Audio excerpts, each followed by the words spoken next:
चिंतन श्री गुरुदेव दत्त श्री स्वामी समर्थ। तुम्हा सगळ्यांचं माझ्या चॅनलमध्ये खूप खूप मनापासून स्वागत आहे। तर मी आज तुमच्यासोबत शेअर करणार आहे मार्गशीर्ष गुरुवार, शेवटच्या गुरुवारचा व्लॉग मार्गशीर्ष महिन्यातील।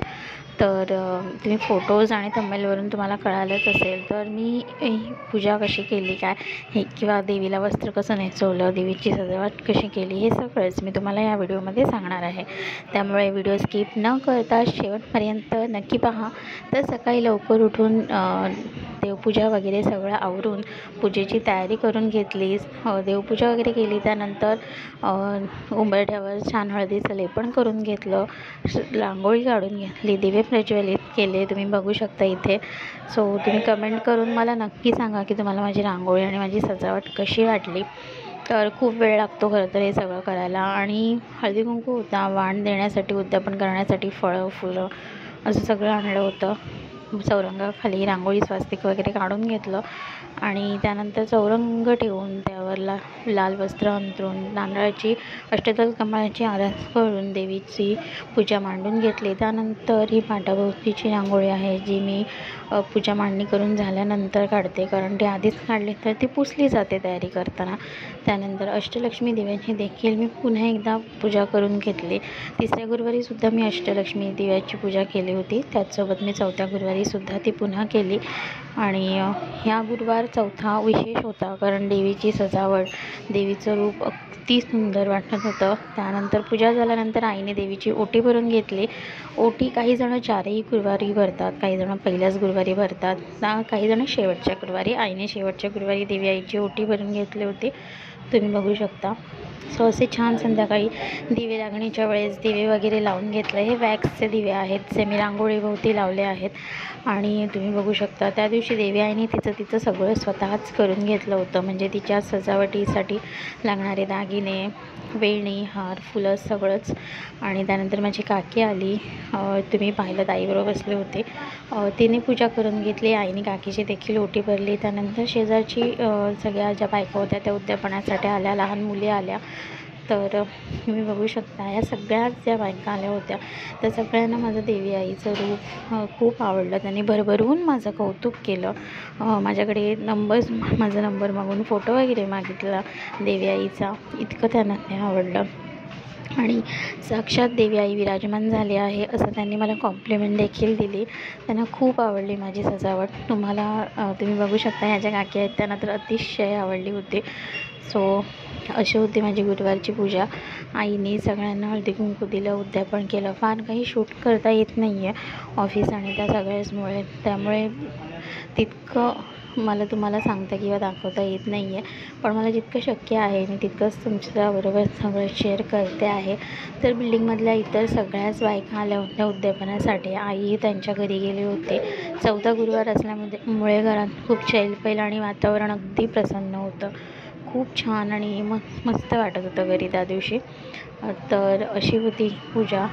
तर सगळ्यांचंच काही शूट करता आलं नाही आहे मला, पण जितकं शक्य झालं आहे तितकं मी तुमच्यासोबत शेअर केलेलं आहे। त्यावेळेस आपली शेजारपाजारची माणसं येतात, नातेवाईक येतात, तर खूप छान वाटतं। त्यानंतर माझ्या मैत्रिणी देखील आल्या होत्या, आणि मग आम्ही देखील असं हसत खेळत मजा मस्ती करत त्या उशिरा आल्या होत्या, कारण त्याही इतर ठिकाणी त्यांच्या नातेवाईकांकडे वगैरे गेल्या होत्या। आणि मग आम्ही असं छान हसत खेळत वगैरे त्यांनी पूजा केली, काही फोटोशूट केले, मी त्यांच्यासोबत काही फोटोशूट केलं। सो असं होतं माझ्या मार्गशीर्ष गुरुवारचा व्लॉग। आणि त्यानंतर आईने नैवेद्य देवी आईला अर्पण केला, मी पुऱ्या केल्या होत्या त्या दिवशी। आईने छोलेची भाजी, वरण भात, त्यानंतर बटाट्याची भाजी, पापड, खीर असं सगळं होतं नैवेद्याकरता। सो असा हा शेवटचा गुरुवार होता। छान देवी आईला नैवेद्य अर्पण केलं, आणि मी पूजा झाली आणि दिवे लागणीच्या वेळेसच मी देवी आईची आरती करून घेतली, पोथी देखील वाचून घेतली, गुरुवार असल्यामुळे स्वामी सेवा देखील केली। सो ओव्हरऑल असं होतं गुरुवारचं उद्यापनाचा व्लॉग। आय होप तुम्हा सगळ्यांना आवडला असेल। आणि हे वस्त्र जर तुम्हाला हवं असेल, मुकुटाबद्दल तुम्हाला माहिती हवी असेल, तर मी बऱ्याच जणांना शेअर केली आहे। तुम्ही मला मयुरी वर्ल्ड ह्या माझ्या इन्स्टा आयडीवर फॉलो करून मेसेज करू शकता, मी तुम्हाला सगळ्यांना नक्कीच त्याचे डिटेल्स देईन। आता तुम्ही पुढे बघा की मी माझ्या देवी आईला कसं सजवलं आहे। So keep watching.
रोषिणि दितिसुतरोषिणि दुर्मदशोषिणि सिन्धुसुते जय जय हे महिषासुरमर्दिनि दुर्गभवर्दिनि शैलसुते।